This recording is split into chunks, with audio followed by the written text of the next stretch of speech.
Hey everyone, welcome to section 8.5, question 22. So here I've downloaded information. We're looking at basically the expected return of each asset first. So we have asset R, asset S, and asset T. We'll look at the return and risk associated with each asset, then followed by taking a look at it as a portfolio. So the equal or all three investments equally invested, what's the return on that, and the variance or risk in regards to the entire portfolio. So first, let's start with the expected return of asset R, okay? And before we actually do any calculations, we just want to rearrange this information so it's more specific to each asset, okay? So I'm just going to bring this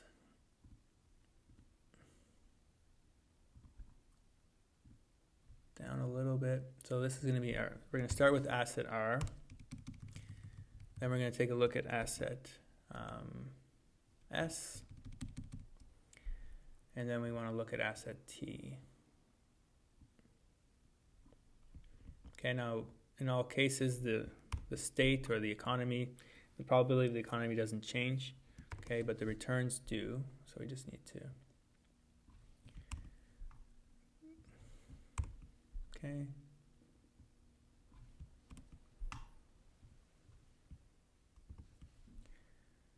We can just get rid of that.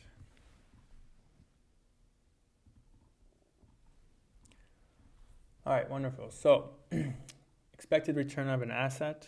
Well, we'll have to pull up our formula here. But ultimately, it's just the sum of, okay, so it's the sum of each individual payoff times each individual probability. So in this case, our probability, so for instance, the boom economy, there's a 15% probability is a boom economy multiplied by the expected payoff or return on that asset in that economy for asset R, which is 0.04. Okay, so and then we have to take the sum of all that, and that will give us our overall return for that asset. Sounds complicated? Well, it's not. Sorry I made it sound so complicated. Okay, so we're taking the product, and we just have to add them together for our expected payoff.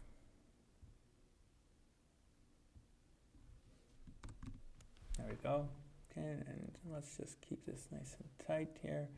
So we can go ahead. Now, one thing to pay note, they want 4 decimal spaces. So let's go ahead and do that. Okay. And we should be able to do the same for all. Okay, so again, we're just taking the product of the probability and the return of each individual state, and then we're adding them together to get the sum or the expected payoff of the entire asset. Okay.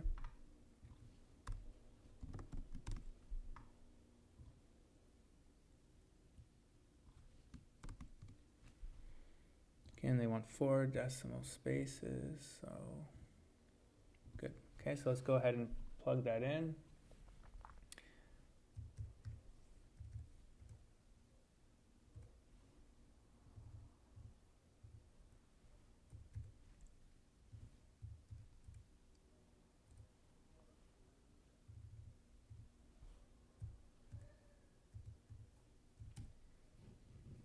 Okay, wonderful. So next question is, what is the variance of these assets? Okay, so well, we're going to need to pull up another formula, okay, and then we'll organize our information so hopefully easier to plug in or use our formula. Okay, so I'll leave that, I'll leave that here. So our standard deviation, okay, is the sum of the payoff. Again, it's an individual payoff minus the expected payoff, which is our overall payoff of the whole asset, squared times the probability of that state again. So let's start with R again. Okay, we'll just bring down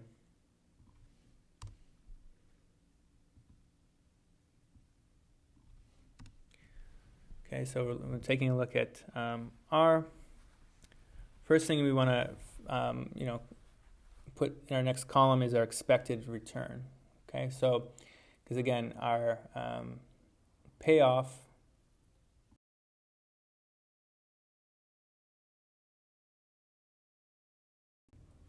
is our return on the asset. Okay, so expected return or payoff, same thing. Okay, now in this case it's the same specifically for asset R, but that won't always be the case, so don't be too confused on that. Okay, now our expected return of our overall asset, okay, is what we just calculated. Okay, so that's our expected payoff. Okay, so we can go ahead and bring that number down. I want to make sure it's absolute because that's not going to change. Okay. And the next thing we want to do for a column, just so we can see, so remember it's our payoff, okay, individual payoff or return on the asset, minus our expected payoff or expected return. So we're taking the difference and then we're squaring it. Okay, so we just want a column to see that. Okay, so difference squared. Okay, so we can make a little bracket here.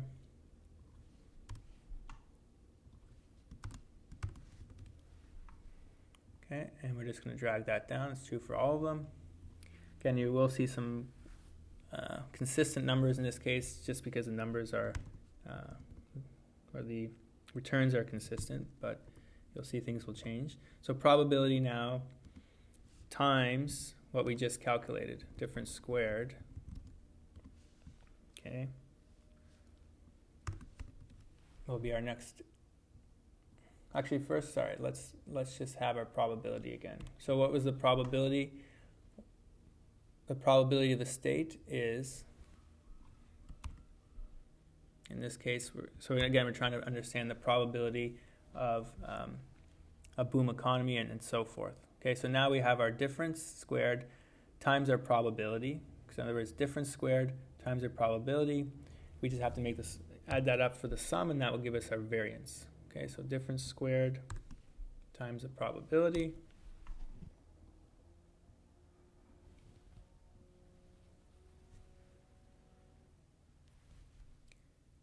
So our variance is going to be the sum of this. And I know we're dealing with a lot of zeros here, so these results aren't too surprising. However, it's good to be familiar because we'll be carrying over this formula. So our standard deviation is always the square root of the variance. And I know they haven't asked specifically that yet, but it will part of the next part of the question. Okay, so we've gone ahead and done R. Let's take a look at S. Okay, so S again, we'll start again with the state of each economy. Okay, that's important. Then we want to understand the return on the asset in each state. Okay, so that is a little different in this case. So return on the asset in this state. Okay, so again, that's our individual payoff. Then we want our expected. I'll even write it differently so we can see it's the same. Okay, so this is our expected payoff. Again, what we determined in part A.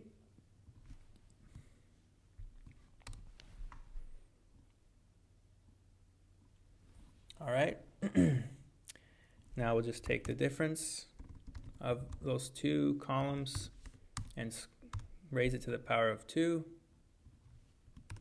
to help us get our variance.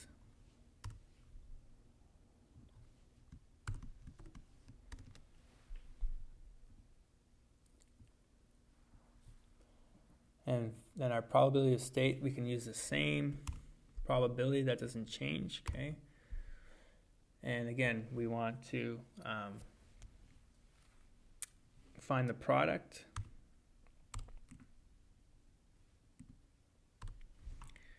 The difference times the probability. And we add them up for our variance. Okay, so our variance is the sum of the products. And our standard deviation is the square root, so you can use a square root function, or you can raise this number to the power of 1/2, whichever you prefer. Okay, and it looks like we want 4 decimal spaces, so good habit to just, again, zeros don't matter too much, but there we go. Okay, I'm just going to skip to t.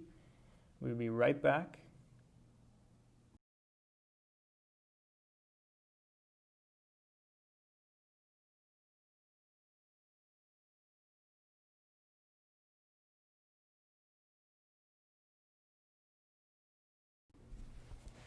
All right, so I've jumped ahead and I've completed t. Now let's plug in our numbers here. Okay, so 0. Variance for S.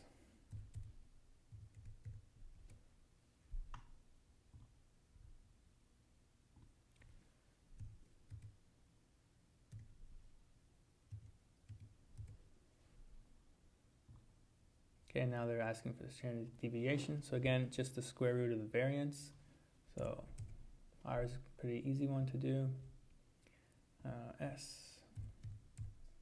Again, remember they're looking for 4 decimal spaces here.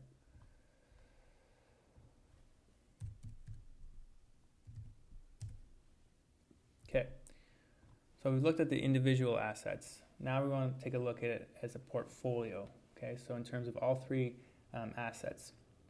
Now, specifically, they want to know the return of a portfolio with equal investments. Okay, so because it's equal, we know there's 3 assets. Okay, so 1/3 of each investment will make up the entire portfolio. Okay, but ultimately, what we want to figure out is it's like weighted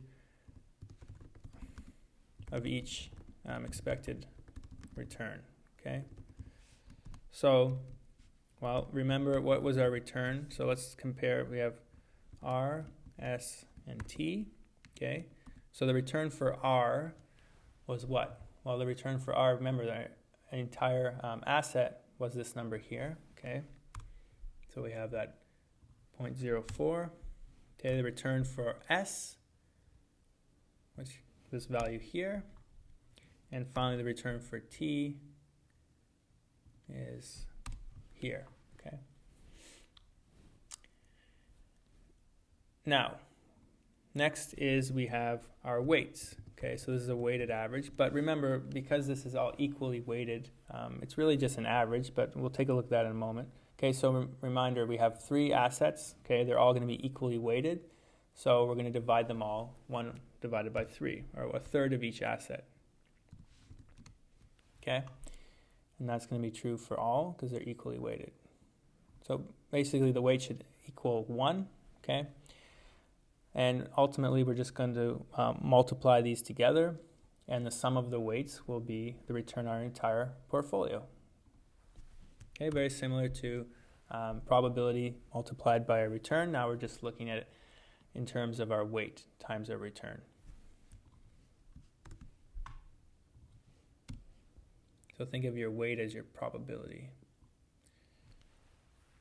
So the sum will give us our expected return of the entire portfolio. And again, this is assuming that they're all equally weighted. Okay, now they want 4 decimal spaces. Oops. So let's go ahead and put that in.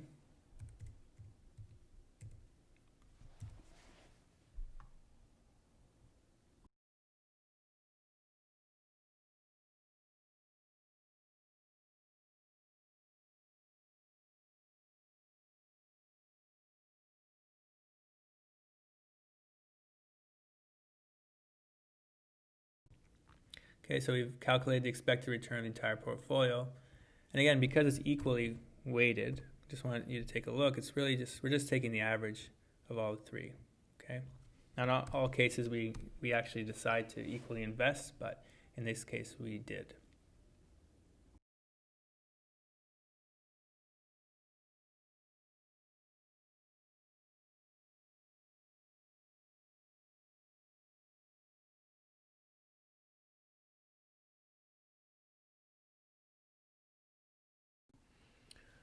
Wonderful. Okay, so let's move on to the last part. Okay, so we're trying to figure out basically the risk of the entire portfolio. And we're going to use the same assumption that's equally invested, just like it was in part C. So in this case, we need to go back to taking a look at each individual return, okay, or payoff. So we're going to compare. So we still have our R asset, our S asset, and our T asset, okay? So if we recall, for R, we need to figure out, or we need to bring down that information in terms of the return of the assets, okay? So given each state, okay? There we go. Okay, we can actually bring this down so a little more clear. Okay, so now taking a look at S. Okay, and T.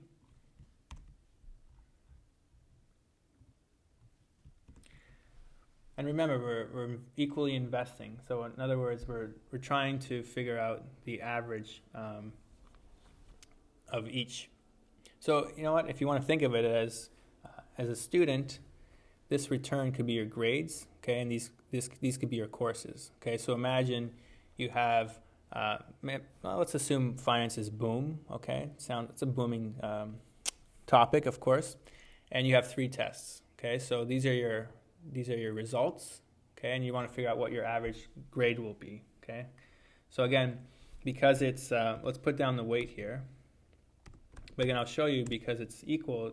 It's just an average, but so remember, what was our weight? Well, the weight is still going to be 1/3, okay, so that's not going to change.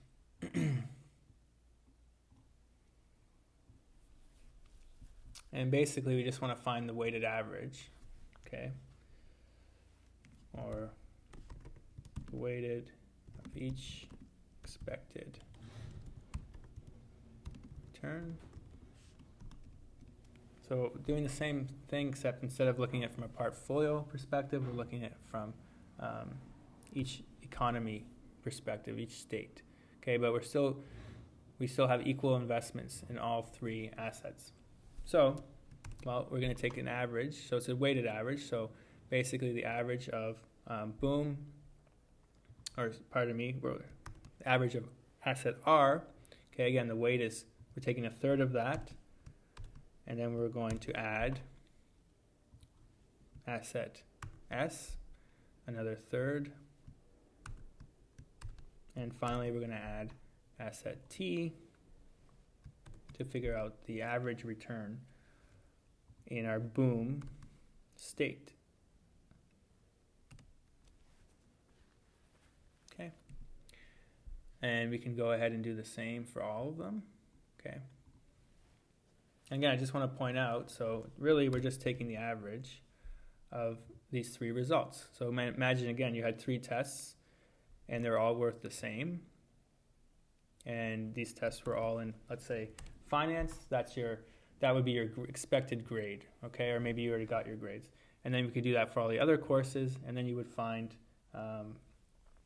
your total grade, okay?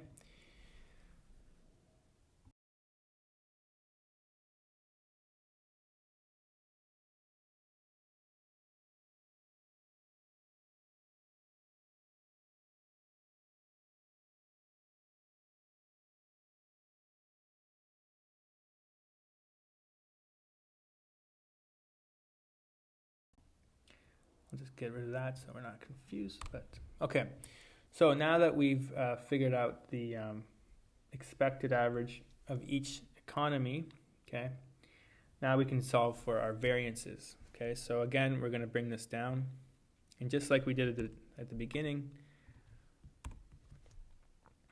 we're going to figure out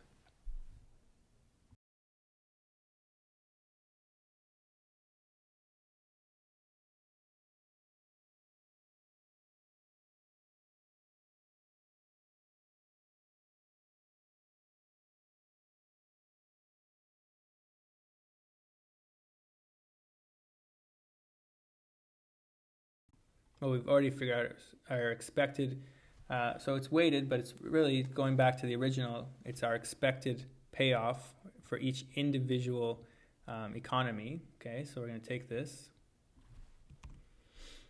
bring it down here. So again, in our boom economy, that's what we expect. Oh, they don't like that.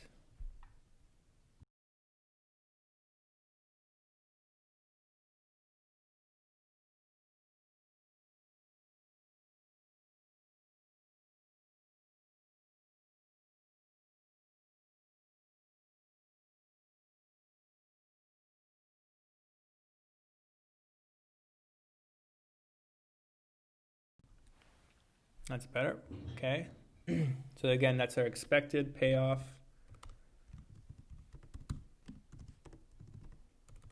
And I'll just bring down the formula, but same idea here. Okay.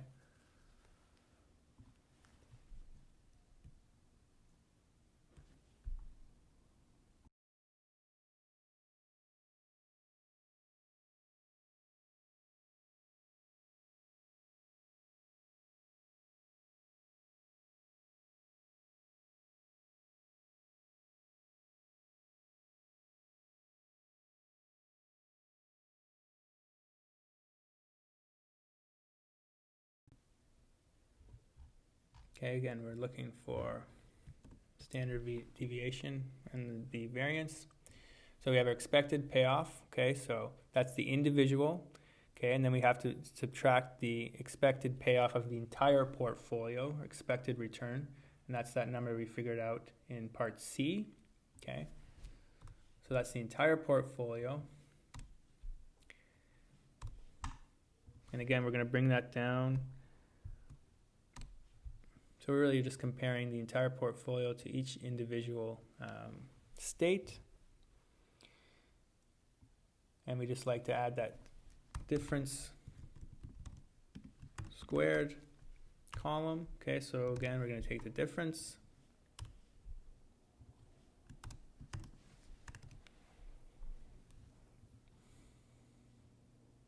And that's quite a lot of numbers. I don't think we'll need that much. Guess it doesn't matter, but just to make it look less crazy. Okay, then our probability. So remember, what's our probability? Well, it's the return in each state. Okay, so that's the probability of the state. Okay, so that doesn't change.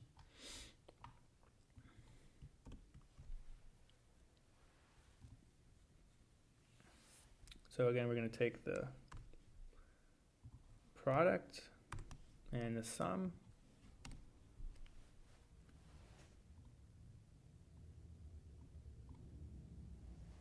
Okay, so our variance is going to be the sum of this. Okay, remember that's our variance. And then our standard deviation is, you guessed it, square root .